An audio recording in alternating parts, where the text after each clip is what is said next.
Hello and welcome to this episode of BB Outdoors. I just wanted to give a thank you to everybody for subscribing to the channel and really helping us out promoting the channel. Recently we just got past 300 subscribers, so it's not a huge number, but we definitely appreciate it. Max definitely appreciates it too. I keep telling him, we got 280 subscribers, and his face lights up and he gets all excited. So it's pretty cool giving the boys some update. But in this video, Cody couldn't make it this time, so we've got me, Garrett, and my dad. And this video is more or less about not getting stuck to one location. We ended up starting at a spot that we really actually do like to shoot. Early season, this spot seems to be filling up with carp. You go for a couple of hours and you can shoot 60, 70 carp in 3 hours. So we actually do really like this spot. However, because of the fact that it's middle of July, fish change, season change. Obviously, we got a bunch of weeds and lily pads growing up. Can't really get into a couple of the spots, but the fish just weren't there this night. So with the fish not being there, we ended up moving.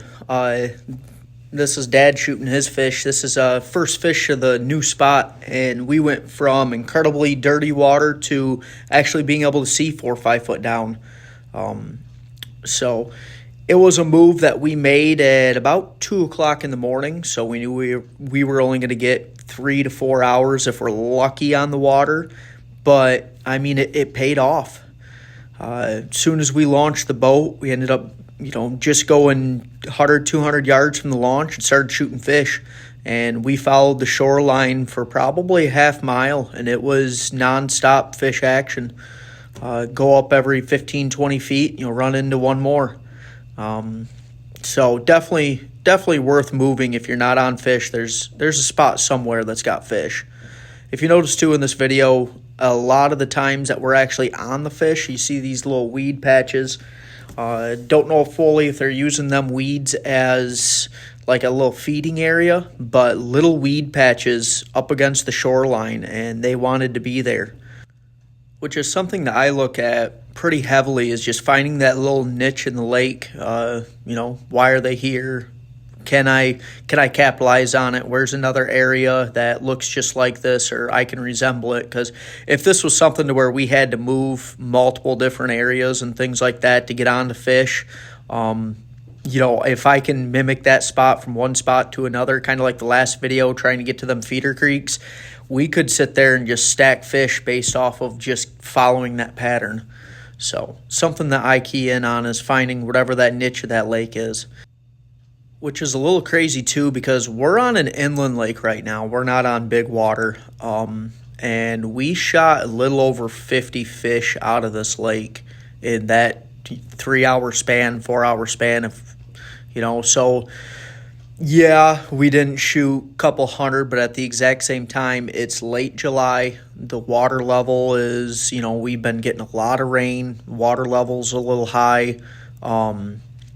And it's warm, so all the fish are staying deep. It's not prime time shooting. So it's one of the things of, I'm curious to see how many fish we would actually be able to shoot out of this lake when it comes to prime spawn time. If we're averaging 20 fish an hour right now, we could possibly shoot 100 carp out of this lake, which to me, an inland lake shooting that many fish right now is just crazy. So if that's something to where, we might be able to shoot 200 or maybe more come early season, definitely be something that we're going to look at and look forward to. So definitely go out, keep exploring, keep looking for new lakes, and try to find, a lake that you can capitalize on when you can.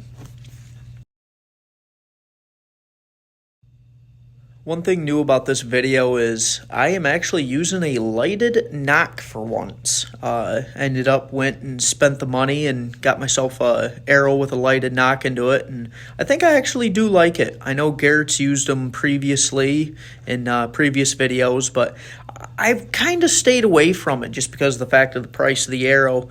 But it's one of the things too is I haven't lost an arrow in so long with the arrow out, even if my line snaps, that it works out pretty good. And I also like the clips that have it in the video. Like this one right here. My dad's tip was actually a little bit worn, so his barbs flipped over the wrong way, and he ended up losing this fish. With him losing it, I had to give the backup shot, and I think it turned out pretty good. Being able to see where that arrow is going to hit and be able to get that fish back in. So I think that's something that I'm going to try using further into the more videos that we do, and going into fall, things like that, is I might make a complete switch over to lighted knock arrows. So, hello, more things to come. Plus, initially, when you can't see the arrow or completely see the fish, that lighted knock does give you a really good vantage point to be able to see, where that arrow hit, what's going on, where the fish is, things like that. So I think it'll be a good improvement for the videos. BB Outdoors is brought to you in part by Loxley Bowfishing, home of the Graves Bowfishing Gloves. The quick-drying, breathable material has a reinforced pinky to protect your hands when pulling arrows. This makes it a must-have for any bow fisherman. Get yours today at loxleybowfishing.com. Use promo code BB15 for 15% off at checkout. Predator Custom Bowstrings. Over 30 years of experience building bowstrings for compound, recurve, and crossbows. We use premium BCY products to build your next set of premium strings and cables. Find them on Facebook and Instagram. And don't forget to use promo code BB15 to get 15% off of your next set of strings. Arrow Out. Whether you're bowfishing deeper water or cattails, the arrow out is an essential part of every bowfishing boat. When an arrow is stuck or your line snaps, Arrow Out is here to help you get your arrow back. For more information, check out meritproducts.com. We will be doing a giveaway of an Arrow Out XT at 1,000 subscribers. In other BB Outdoors news, I went and actually got my LLC, so BB Outdoors is now a limited liability company, which I'm pretty excited for that. It's always been my dream that since I was a kid to be able to have an outdoors company. So that's coming to fruition right now. What's also cool about that is we got a couple of big announcements coming out in the next couple of weeks. So got a handful more videos that we want to do, kind of bow fishing related. I'd like to go in and talk about what bows we've been using this year, things like that, gear we use. Went and did a little bit of upgrades on the boat since this video. This video was about 2 weeks ago. So did a little bit of upgrades on the boat since then. I swapped out I had a 3-bank 5-amp charger. So it was only charging the 15 amps. And I upgraded that to a 3-bank 15-amp charger. So we should be getting a lot more battery life on the boat, be able to run it a lot harder. Another thing that I did was I went and took the 12-gallon gas tank and swapped it out, and I got a airboat 40-gallon gas tank. I really don't expect to need or use 40 gallons, but at the exact same time, too, if I got to do a long run or if we're scouting for a tournament or anything, it just saves time to be able to have 40 gallons of gas in the boat and be able to run anywhere and everywhere we want to. So really excited for that, really excited to get back out and get into some tournaments next year. I'm still a little upset that GLBC ended up getting canceled. I know I talk about it all the time in these videos, but it's a special tournament to me, so I really hope next year they have it going. And then I might hit a couple more throughout the state, depends on what we got going through the year, but I almost went up to the state championship this year and wanted to go compete in that, but we ended up not going. So I don't know, just a lot of stuff we can do and got a lot of opportunity. Wouldn't mind competing in one of the bigger tournaments too outside of the state. So hopefully it's a good enough rig that we can go out and compete in it, and hopefully everything works out. I had to call in the arrow out on this one. I ended up shooting this sucker and pinning it to the bottom. Well, when I was trying to pull up the string, I ended up hearing a pop, and I started looking, and you'll see me look here in a second, and I ended up finding a frayed spot in my line. So thankfully that's always on the boat. Well, we're nearing the end now, and I just wanted to thank everybody again for the 300 subscribers.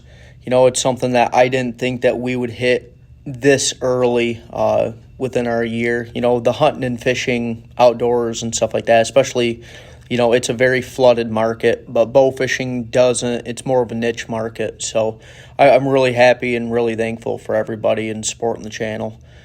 Like I said, the boys absolutely love it.